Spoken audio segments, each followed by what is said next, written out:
Hi పిల్లలు, అమ్మమ్మ కథలకు స్వాగతం. ఈరోజు మనం ఒక పెద్ద కథ చెప్పుకుందాం. అదేంటంటే కపాల రాక్షసి. దీన్ని రచించిన వారు సి మధుబాల గారు అనమాట. ఇది కూడా చాలా పాత కథ. నాకు ఎక్కడో దొరికింది ఈ పుస్తకం, సండే మార్కెట్లో అనమాట. సరేనా. ఇది అనగనగా కోసల రాజ్యం. ఆ రాజ్యంలో ప్రజలు సుఖ సంతోషాలతో సుభిక్షంగా ఉన్నారనమాట. ఆ రాజ్యాన్ని పరిపాలించే రాజు పేరు నందనుడు, రాణిగారి పేరు మల్లికాదేవి. వీళ్ళిద్దరూ ప్రజల్ని కన్న బిడ్డలుగా చూసుకుంటూ ఉండేవారనమాట. వీరికి సంతానం లేదు. అయితే అనుకోకుండా రాజ్యానికి ఒక యోగేశ్వరుడు వస్తాడు. అంటే ఒక ఋషి అనమాట. అతను ఒక చిన్న పర్ణశాల ఏర్పాటు చేసుకుని అక్కడే ఉంటాడు. అతన్ని కలవటానికి చాలామంది ప్రముఖులు, చిన్న పెద్ద అనే తేడా లేకుండా అందరూ కలిసి వెళ్తూ ఉండేవారనమాట. అలా అలా అతని గురించి రాజ్యమంతా తెలిసి అందరూ అతని గురించి మాట్లాడుకుంటూ ఉండేవారనమాట. కొందరు అతను దేవుడు అంటారు అనుకునేవారు, కొందరేమో దేవుడే ఆ రూపంలో వచ్చాడు, దేవుడేను మన కష్టాలన్నీ తీరుస్తున్నాడు అని చెప్పి అనుకుంటూ ఉండేవారనమాట. అయితే కొంతమందికేమో తమ రోగాలు సమస్యలు తీరుతున్నాయని అతని దగ్గరికి వెళ్తూ ఉండేవారు. ఈ విషయము రాజుగారి దగ్గరికి కూడా చేరిందనమాట. రాజుగారు కూడా రాణిగారిని తీసుకుని ఒకరోజు యోగేశ్వరుని దర్శించుకోవటానికని వస్తారు. అప్పుడు ఆ యోగేశ్వరుడు, అయ్యో రాజుగారు, మీరు రావటం ఏంటి? కబురు చేస్తే నేనే మీ దగ్గరికి వచ్చేవాడిని కదా. మీరు రావటం మూలంగా మా పర్ణశాల చాలా పావనమైంది, కూర్చోండి కూర్చోండి అని చెప్పి ఆ రాజుగారికి మర్యాద చేసి కూర్చోబెడతాడనమాట. అప్పుడు ఆ రాజుగారు అంటారు, నాకు ఇదేంటి మీ గురించి తెలుసుకొని మీ దగ్గరికి వచ్చాను, ఇదేంటి నాకు పిల్లలు లేరు అని చెప్పి అడుగుతాడనమాట రాజుగారు.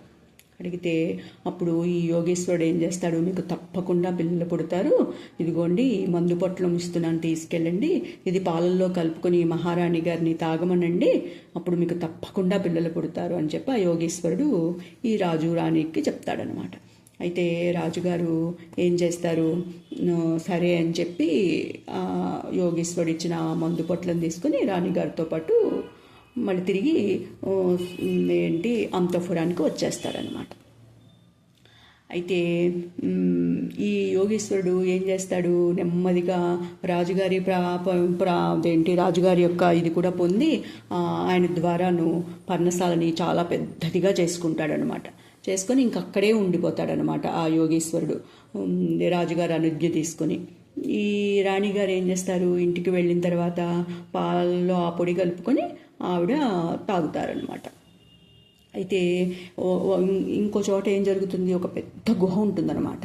ఆ గుహలో ఒక మాంత్రికుడు ఏవో మంత్రాలు చదువుతూ దేవి ఉపాసన చేస్తూ ఉంటాడనమాట. అతడు అనుకుంటాడు దేవి ఉపాసన చేసి కపాల మాంత్రికుడిగా మారిపోయి పెద్ద పేరు, మాంత్రికుడు అనే పేరు సంపాదించుకొని ఈ ప్రపంచాన్నంతా తనే పరిపాలించాలి అని చెప్పి అతనికి కోరిక అనమాట. ఆ కోరికతో అతను దేవిని ఉపాసిస్తూ ఉంటాడనమాట. అలా కపాల మాంత్రికుడు అవ్వాలంటే 100 మంది తలలు నరికేసి ఆ దేవతకి ఆ 100 కపాలాలు సమర్పించాలన్నమాట. ఈ 100 కపాలాల్లో ఒక కపాల రాక్షసి కపాలం కూడా ఉండాలన్నమాట. అప్పుడు ఆ దేవి సంతోషపడి అతనికి కపాల మాంత్రికుడిగా వరమిస్తుందన్నమాట. అందుకని ఆ మాంత్రికుడు అటువంటి పూజలు చేస్తూ ఉంటాడు ఆ గుహలో.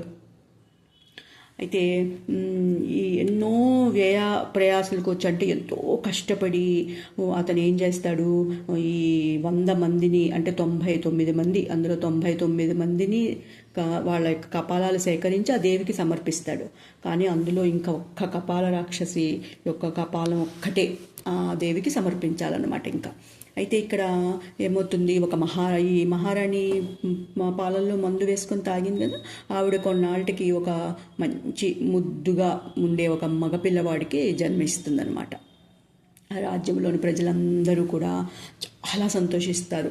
ఎందుకంటే అప్పటి వరకు ఆ రాజుగారికి పిల్లలు లేరు కదా, అందుకని మగ సంతానం కలిగేటప్పటికి ఇంకా సంతోషించి బోల్డన్ని సంబరాలు చేసుకుంటారనమాట ఆ ప్రజలందరూ.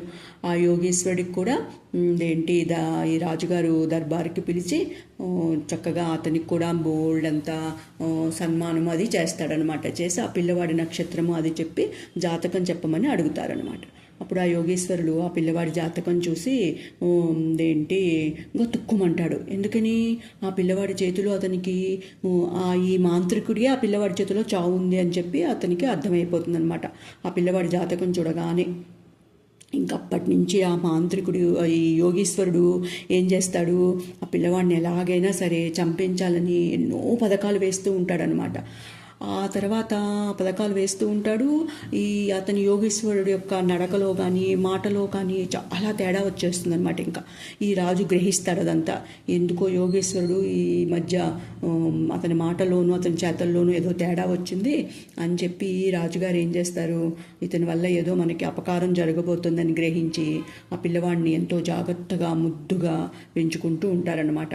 అతనికి సత్యవర్మ అనే పేరు కూడా పెట్టుకుని అతను చాలా ముద్దుగా పెంచుకుంటూ ఉంటారనమాట. అతనికి అతను గురువుగారి దగ్గరికి వయసు రాగానే గురువుగారి దగ్గరికి పంపించి మంత్ర తంత్ర విలువిద్యలు అంటే రాజుకు కావలసిన విద్యలన్నీ నేర్పించడం కోసం ఒక గురువుగారి దగ్గరికి పంపిస్తాడనమాట. ఆ గురువు పేరు శాంతన మహర్షి అనమాట. అతనికి ఆ రాజ్యంలో చాలా మంచి పేరుంది. అతని దగ్గరికి పంపించి ఈ విద్యలన్నీ నేర్పిస్తాడనమాట.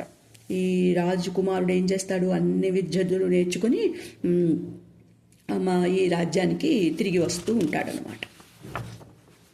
అయితే ఈ రాజ్యంలో మహామంత్రి ఉంటాడు కదా, ఆ మహామంత్రి పేరేంటి, విశ్వకేతుడు అనమాట. ఈ విశ్వకేతుడు విశ్వకేతుడికి సత్యవరం అంటే చాలా ఇష్టం అనమాట. ఎందుకంటే లేక కలిగాడు కదా రాజుగారికి, అందుకని అతనంటే చాలా ఇష్టం అనమాట అతనికి. ఒకసారి ఈ విశ్వకేతుడు సింహపురి రాజ్యానికి వెళుతూ దారి మధ్యలో కొంచెం సేపు విశ్రాంతి తీసుకుంటాడనమాట. విశ్రాంతి తీసుకొని అతను లేచి చూసేటప్పటికి అతని దగ్గరగా ఒక పులి పిల్ల కూర్చొని ఉంటుందన్నమాట. చాలా ఆశ్చర్యపోయి ఆ పులి పిల్లని అలా చూస్తూ ఉంటాడు.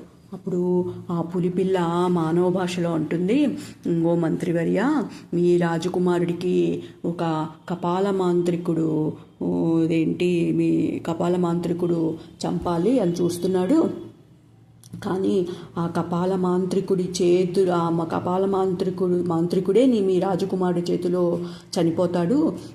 ఆ విషయం ఆ కపాల మాంత్రికు కూడా తెలుసు, తనకి మీ రాజకుమారుడి చేతిలో ప్రాణగండం ఉంది అని చెప్పి పులి చెప్తుందనమాట. చెప్పి అంటుంది, అందుకనే మీరు చాలా జాగ్రత్తగా ఉండాలి, నన్ను మీతో పాటు తీసుకువెళ్ళండి, నేను మీకు ఆ విషయంలో సహాయం చేస్తాను. ఈ విషయం కనుక మీరు ఎవరికైనా చెప్తే మీరు చాలా ప్రమాదంలో పడిపోతారు, అందుకని ఎవ్వరికి ఏమీ చెప్పకండి. ఎవరైనా నా గురించి అడిగితే నన్ను మీరు పెంచుకుంటున్నారని చెప్పండి అని ఆ పులి ఆ మానవ భాషలో ఈ మహామంత్రికి చెప్తుందనమాట.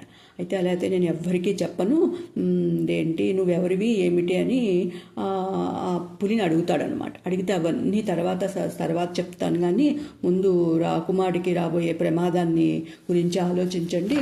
నేను రాకుమారుడికి ప్రమాదం ముందే పసిగట్టి మిమ్మల్ని హెచ్చరిస్తూ ఉంటాను, మీరు అతన్ని రక్షిస్తూ ఉండండి, కానీ మీరు మటుకి ఈ విషయం ఎవ్వరికీ చెప్పకండి అని చెప్తుందనమాట పులి.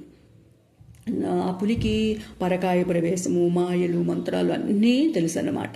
అయితే ఆ మహామంత్రి అడుగుతాడు, ఎవరు ఆ మాంత్రికుడు, ఎవరు, ఎక్కడున్నాడు, ఏమిటి అని అడుగుతాడు అనమాట. అడిగేటప్పటికీ ఈ పులి అంటుంది, వాడు ఒక దేవి ఉపాసకుడు, వాడు దేవి ఉపాసన చేస్తున్నాడు, వాడు 100 మానవ కపాలాలు దేవికి సమర్పిస్తే గనక వాడు కపాల మాంత్రికుడుగా మారిపోతాడు, ఈ ప్రపంచాన్నంతా వాడి ఆధీనంలోకి తెచ్చేసుకుంటాడు. 100 మంది కపాలాల్లోనూ ఒక రాక్షస స్త్రీ కపాల రాక్షసి అని చెప్పి ఆ కపాలం కూడా ఉండాలి, అందుకనే దానికోసమే వాడు వెతుకుతున్నాడు, అటువంటి కపాల రాక్షసి కపాలం కోసం వెతుకుతున్నాడు అని చెప్పి పులి చెప్తుందనమాట.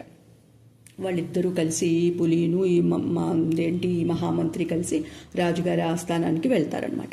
అక్కడ అందరూ ఈ పులిని చూసి భయపడిపోతారు. పులి అంటే ఎవరికైనా భయమే కదా. భయపడుతూ ఉంటే ఆ మంత్రి అంటాడు, అప్పుడు మీరు ఎవ్వరు భయపడకండి, దీన్ని నేను పెంచుకుంటున్నాను, మిమ్మల్ని ఏమీ చెయ్యదు అని చెప్తారనమాట. అప్పుడు వాళ్ళు అమ్మాయి అని ఊపిరి పీల్చుకుంటారు. ఇదిలా ఉండగా కల్పవల్లి అనే ఒక రాజకుమారి మగవాడి వేషంలో దేశాటనకి బయలుదేరుతుందన్నమాట. ఆవిడ చాలా దూరం ప్రయాణం చేసి అలసిపోయి ఒక చోట చెట్టు కింద పడుకొని నిద్రపోతుందన్నమాట.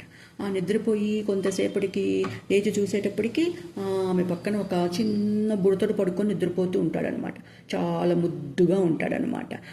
ఈ కల్పవల్లికి చాలా ముచ్చట వేస్తుంది. ఆశ్చర్యంగా ఆ బుడతడిని చూస్తూ అలా కూర్చుంటుంది. ఎప్పుడు లేస్తాడా, ఎప్పుడు మాట్లాడదామా అని చూస్తూ ఉంటుందన్నమాట. కొంచెం సేపటికి ఆ బుడతడు లేస్తాడు. లేచి చూసేటప్పటికి ఎదురుగుండా ఈ కల్పవల్లి కనిపిస్తుంది కదా. కల్పవల్లి కనిపించితే అప్పుడు వాడు కూడా ఎవరు అని చెప్పి అలా చూస్తూ ఉంటాడనమాట. అప్పుడు ఈ కల్పవల్లి బుడతడిని అడుగుతుంది, ఎవరు నువ్వు, నీ పేరేంటి అని అడుగుతుంది అనమాట. అడిగేటప్పటికప్పుడు వాడు అంటాడు, అదేంటి నువ్వు మర్యాదగా మాట్లాడు, నేను మొకుటం లేని మహారాజుని, అదేంటి సరేలే అని ఈ అమ్మాయి కూడా అంటుందన్నమాట. సరేలే విశేషాలేంటి మహారాజు గారు అని ముద్దుగా అడుగుతుందన్నమాట, ముచ్చటగా.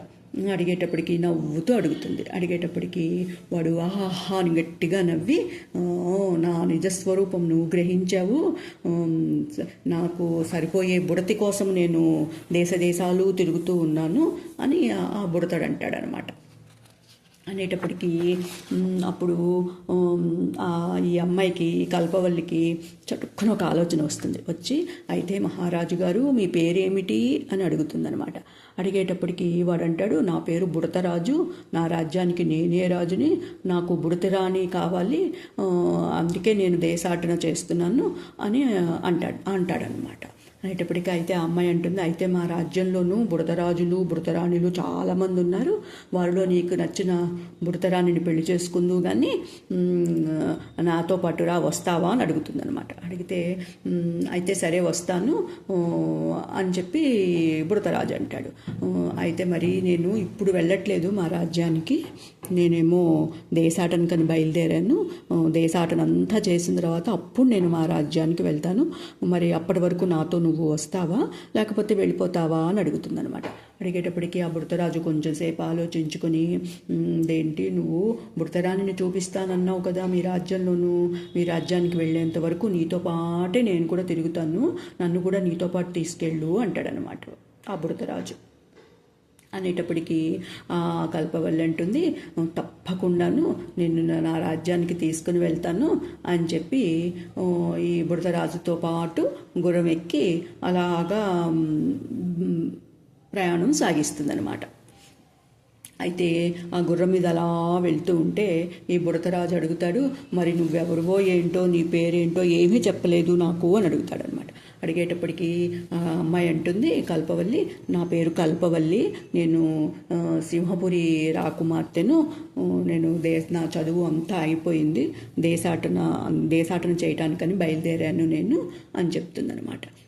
అలా వాళ్ళిద్దరూ కబుర్లు చెప్పుకుంటూ గుర్రం మీద కొండలు గుట్టలు సముద్రాలు దాటుకుంటూ అలా ప్రయాణం చేస్తూ ఉంటారనమాట. అలా ప్రయాణం చేసి ఒక చోట వాళ్ళు ఒక చోటికి వెళ్తారనమాట. అక్కడ మళ్ళీ వాళ్ళు అదేంటి విశ్రాంతి తీసుకోవాలి కదా, చీకటి పడిపోతుంది. ఒక పూటగోళ్ళమ్మ ఇంటికి వెళ్ళి అక్కడ వాళ్ళు విశ్రాంతి తీసుకుంటారనమాట. తీసుకొని అక్కడ భోజనం చేసి అక్కడ పడుకొని నిద్రపోతూ ఉంటారనమాట.